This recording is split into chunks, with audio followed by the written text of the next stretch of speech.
નમસ્તે વિદ્યાર્થી મિત્રો, એવી એજ્યુકેશનમાં ફરી એકવાર આપનું હાર્દિક સ્વાગત છે. આપણે પાઘડીના મૂલ્યાંકનમાં અગાઉની બે રીત અને રીત નંબર 3 હાલમાં જોઈ રહ્યા હતા. રીત નંબર 3 આપણી અધિક નફાની જે પદ્ધતિ છે એને આપણે શરૂ કરી હતી અને આપણે બે દાખલા લીધા હતા. આજે આપણે ત્યાર પછીનો દાખલો છે ઉદાહરણ 5, એ આપણે જોઈશું. ઉદાહરણ 5ની રકમ જોઈએ તો રકમમાં કંઈક એમ આપેલું છે કે પ્રતિભા અને પુષ્પા એક ભાગીદારી પેઢીના ભાગીદારો છે. તેઓ પોતાના નફા નુકસાનની વહેંચણીનું પ્રમાણ જે 3:2 હતું તે બદલીને 1:1 કરવા માંગે છે. તેથી ભાગીદારી પેઢીની પાઘડીનું મૂલ્યાંકન કરવાનું નક્કી કર્યું છે. ભાગીદારી પેઢીના નફા અંગેની તથા અન્ય માહિતીના આધારે ભાગીદારી પેઢીની કિંમત અધિક નફાની, અહીંયાથી આપણને ખબર પડશે કઈ રીત છે તો કે અધિક નફાની રીત છે. અધિક નફાની 3 વર્ષની ખરીદીના આધારે નક્કી કરવા આપણને કહ્યું છે. આપણને મિલકતો આપી છે, દેવા આપ્યા છે, અપેક્ષિત વળતરનો દર આપ્યો છે, ખરેખર નફો આપણને 3 વર્ષનો આપ્યો છે. તો આપણે અહીંયા જોઈએ કે આપણે કઈ રીત યુઝ કરવાની છે. તો પહેલા વર્ષે નફો 1,30,000 છે, પછી 1,10,000 એટલે શું થયો? ઘટ્યો. પછી 1,10,000 પછી પાછા 1,20,000 થયા. શું થયું? વધ્યો. વધઘટ થાય તો કઈ રીત નંબર આવે? તો રીત નંબર 1 આપણી સરેરાશ નફાની રીત આવે, ખાલી સરેરાશ નફો શોધવા માટે. એટલે અહીંયા રીત નંબર 3નો દાખલો છે તેમ કહી શકાય. રીત નંબર 3માં તમે સૌ જાણો જ છો આપણું પહેલું સ્ટેપ શું છે. સ્ટેપ નંબર 1 છે આપણું રોકાયેલી મૂડી. રોકાયેલી મૂડીનું સૂત્ર શું છે આપણું? તો કે કુલ મિલકતો માઇનસ કુલ દેવા. કુલ મિલકતો માઇનસ કુલ દેવા. હવે અહીંયા આપણને મિલકતો આપી છે 12 લાખ, તો આપણે લઈએ 12 લાખ માઇનસ કુલ દેવા કેટલા? તો કે 4 લાખ. 12 લાખમાંથી 4 લાખ આપણે બાદ કરીએ એટલે આપણને જવાબ શું મળશે? 8 લાખ. 8 લાખ આપણી શું છે? રોકાયેલી મૂડી. બીજું સ્ટેપ આપણું અપેક્ષિત વળતરનો દર, જે આપણને હંમેશા રકમમાં જ આપેલ હોય છે. કેટલો છે? તો અહીંયા જોઈએ આપણે અપેક્ષિત વળતરનો દર 10%. તો આપણે અહીંયા સીધું લખી નાખવાનું છે માત્ર 10%. ત્રીજું સ્ટેપ આપણું અપેક્ષિત નફો. અપેક્ષિત નફાનું સૂત્ર શું છે આપણું? તો કે રોકાયેલી મૂડી ગુણ્યા અપેક્ષિત વળતરનો દર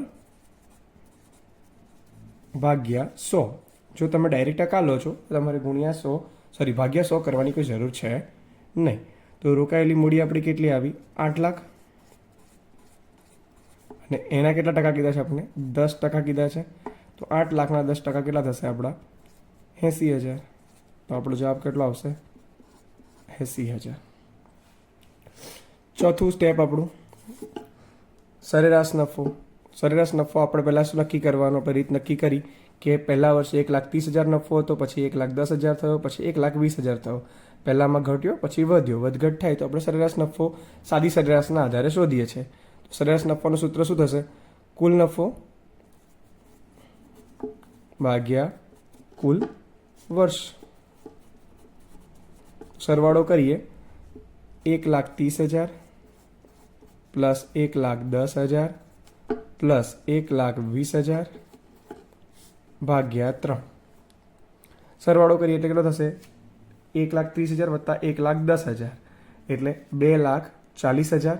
2,40,000 ને 20,000 2,60 અને 1 લાખ 3,60 થશે. 3,60,000 ભાગ્યા 3. 3,60,000 ને આપણે 3 વડે ભાગશું તો આપણને કેટલા મળશે? 1,20,000 આપણો જવાબ આવશે. હવે સ્ટેપ નંબર 5 આપણું અધિક નફો. અધિક નફાનું સૂત્ર શું છે આપણું? તો કે સરેરાશ નફો માઇનસ અપેક્ષિત નફો. સરેરાશ નફો કેટલો આવ્યો આપણો? તો કે 1,20,000 અને અપેક્ષિત નફો આપણો કેટલો આવ્યો હતો? તો કે 80,000. 1,20,000માંથી 80 જશે એટલે કેટલા વધશે? 40,000. તો 40,000 આપણો અહીંયા અધિક નફો. સ્ટેપ નંબર 6 છેલ્લું આપણું પાઘડીનું. પાઘડીનું સૂત્ર શું છે આપણું? તો કે અધિક નફો ગુણ્યા ખરીદીના વર્ષોની સંખ્યા. હવે અહીંયા અધિક નફો આપણે શોધ્યો છે 40,000. ખરીદીના વર્ષો આપણને રકમમાં આપેલા જ હશે. આપણે જોઈએ કેટલા આપ્યા છે. તો આપણને શું કીધું છે? અધિક નફાની 3 વર્ષની ખરીદીના આધારે. તો ગુણ્યા કેટલા કરવાના રહેશે આપણે? 3. તો આપણો જવાબ કેટલો આવશે? 1,20,000 આપણો ફાઇનલ જવાબ આવશે. અહીંયા આપણું ઉદાહરણ 5 પૂર્ણ થાય છે. ત્યારબાદ આપણે ઉદાહરણ 6 જોઈએ. ઉદાહરણ 6માં આપ જોઈ શકો છો તેમ રકમમાં પૂજા અને પ્રાર્થનાની પેઢીની મૂડી કુલ 8 લાખ રૂપિયા છે અને અપેક્ષિત વળતરનો દર 12% છે. છેલ્લા 3 વર્ષનો નફો અનુક્રમે 1 લાખ, 1,40,000 અને 90,000 છે. પાઘડીનું મૂલ્ય છેલ્લા 3 વર્ષના સરેરાશ અધિક નફાના 2 વર્ષની ખરીદીના આધારે નક્કી કરવાનું છે. પહેલું સ્ટેપ તો આપણું રોકાયેલી મૂડી છે, જેમાં કોઈ પ્રશ્ન છે જ નહીં, પણ આપણને અહીંયા લખીને આપ્યું છે પેઢીની મૂડી 8 લાખ છે. એટલે આપણને રોકાયેલી મૂડી પહેલું સ્ટેપ ઓલરેડી આપી દીધું છે, એટલે આપણે સૂત્ર મૂકવાની કોઈ જરૂર છે નહીં. તો રોકાયેલી મૂડી આપણને કેટલી આપી દીધી છે? 8 લાખ આપણને અહીંયા સીધી સીધી આપી દીધી છે. સ્ટેપ નંબર 2, અપેક્ષિત વળતરનો દર જે આપણને રકમમાં આપેલ જ છે. કેટલા ટકા છે? તો કે 12% છે. ત્રીજું સ્ટેપ આપણું અપેક્ષિત નફો, જેનું સૂત્ર આપણી પાસે શું આપેલું છે? રોકાયેલી મૂડી ગુણ્યા અપેક્ષિત વળતરનો દર અને આખાના છેદમાં 100. રોકાયેલી મૂડી છે આપણી 8 લાખ ગુણ્યા કેટલા ટકા છે? 12%. તમે ડાયરેક્ટ 12% એવું લખો તો ભાગ્યા 100 કરવાની કોઈ જરૂર છે નહીં. હવે 8 લાખના આપણે 12% કરીએ તો કેટલા આવે? 8 લાખ ગુણ્યા 12%. તો હવે આપણા 96,000. ચોથું સ્ટેપ આપણું ખૂબ જ અગત્યનું, સરેરાશ નફો શોધવાનો છે. તો આપણે કઈ રીતથી શોધી શકીએ? તો છેલ્લા 3 વર્ષનો નફો પહેલાં 1 લાખ હતો, પછી 1,40,000 થયો અને પછી 90,000 થયો. પહેલાં શરૂઆતમાં બંને વધ્યો, પછી ઘટ્યો. વધઘટ થાય એટલે ફરી એકવાર સરેરાશ નફો જ આવશે. તો સરેરાશ નફો આપણે શોધવો હોય તો કઈ રીતે શોધી શકાય? તો કે કુલ નફો, કુલ સરેરાશ નફો ભાગ્યા કુલ વર્ષ. તો સ્ટાર્ટિંગથી લઈએ તો પહેલા વર્ષે 1 લાખ હતા, બીજા વર્ષે 1,40,000 થયા, ત્રીજા વર્ષે 90,000 થયા. હવે આનો સરવાળો કરીએ તો 1 લાખ પ્લસ 1,40,000 પ્લસ 90,000, ટોટલ 3,30,000 અને વર્ષ કેટલા? તો કે 3,30,000 ભાગ્યા 3 કરીએ એટલે આપણો જવાબ આવશે 1,10,000.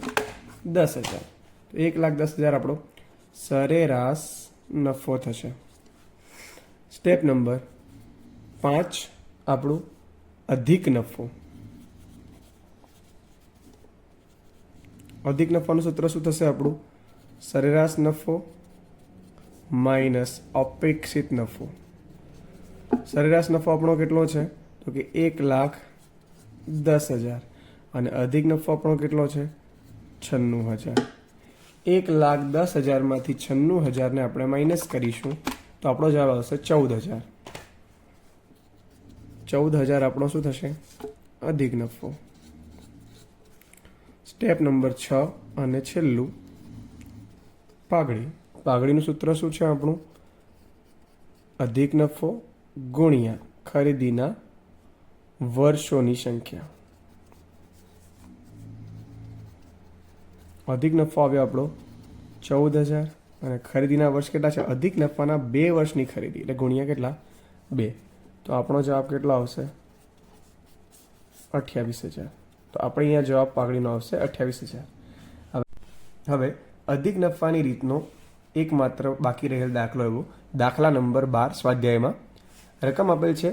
રાજેશ અને હરીશ એક ભાગીદારી પેઢીના ભાગીદારો છે. તેઓની ભાગીદારી પેઢીના નફા તથા અન્ય માહિતીના આધારે ભાગીદારી પેઢીની પાઘડીની કિંમત અધિક નફાની 2 વર્ષની ખરીદીના આધારે નક્કી કરો. તમને રોકાયેલી મૂડી આપી દીધી છે શોધીને, અપેક્ષિત વળતરનો દર પણ આપ્યો છે અને પાછલા વર્ષોનો નફો આપ્યો છે. તો આપણે અહીંયા જોઈએ તો પહેલું સ્ટેપ આપણું રોકાયેલી મૂડી તો લોકોએ શોધીને જ આપી દીધું છે. રોકાયેલી મૂડી વિગત અને રકમ રૂપિયા. રોકાયેલી મૂડી લોકોએ કેટલી શોધીને આપી છે આપણને?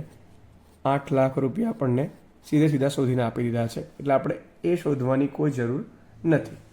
ત્યારબાદ બીજો નંબર, અપેક્ષિત વળતરનો દર શોધવાનો છે આપણે.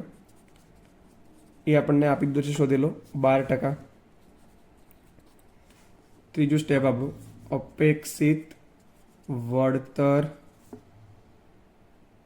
અપેક્ષિત નફો બરાબર રોકાયેલી મૂડી ગુણ્યા અપેક્ષિત વળતરનો દર અને ભાગ્યા 100. જો તમે ગુણ્યા ટકા કરી નાખો છો તો ભાગ્યા 100 કરવાની કોઈ જરૂર નથી. અહીંયા આપણને 12% કીધા છે, તો રોકાયેલી મૂડી આપણે શોધી છે 8 લાખ, એના 12%. તો 8 લાખના 12% કરીએ તો કેટલા થશે? 8 લાખ ગુણ્યા 12%. આપણો જવાબ આવશે 12,896,000.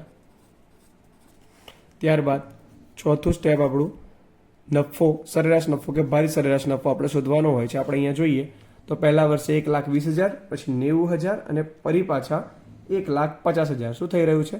વધઘટ થઈ રહ્યું છે. અને એ કોઈ પણ જગ્યાએ આપણને કઈ રીત લેવી એ કહ્યું નથી, એટલા માટે આપણે વધઘટના આધારે રીત નંબર 1 સરેરાશ નફો શોધશું. તો કુલ સરેરાશ નફો છેદમાં કુલ વર્ષો, કુલ નફો છેદમાં કુલ વર્ષો કરશું તો નફો આપણો 1,20,000 વત્તા 90,000 વત્તા 1,50,000 ભાગ્યા કેટલા? 3 વર્ષ. તો આપણે સરવાળો કરીએ, 1,20,000 વત્તા 90,000 વત્તા 1,50,000. ટોટલ આપણી પાસે થશે 3,60,000 ભાગ્યા 3 વર્ષ. એટલે જવાબ આપણો આવશે 1,20,000. સ્ટેપ નંબર 4 આપણું અધિક નફો. અધિક નફાનું સૂત્ર આપણું શું રહેશે? સરેરાશ નફો માઇનસ અપેક્ષિત નફો. સરેરાશ નફો આપણે ઉપર શોધ્યો છે 1,20,000 અને અપેક્ષિત નફો આપણે શોધ્યો તો 96,000. 1,20,000 માંથી 96,000 આપણે માઇનસ કરીશું તો આપણો જવાબ આવશે 24,000.